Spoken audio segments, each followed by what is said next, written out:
একটা পান বানাও আমার জন্য, একটা পান বানাও জন্য।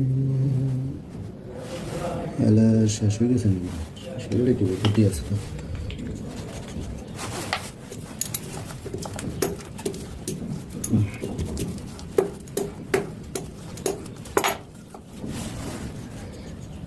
বাহ, এত ফুরে গেছে।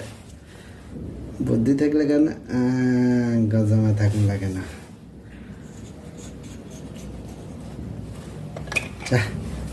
আমার কাম সাইছে।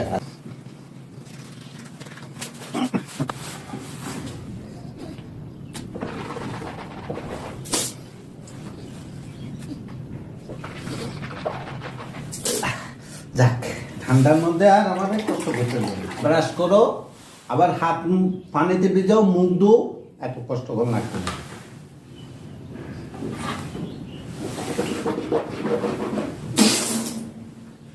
শেষ। যারা আমার মতন পানি দেখলে ভয় পান ঠান্ডার মধ্যে, তারা এই পদ্ধতি ব্যবহার করতে পারেন, কাজে লাগবে।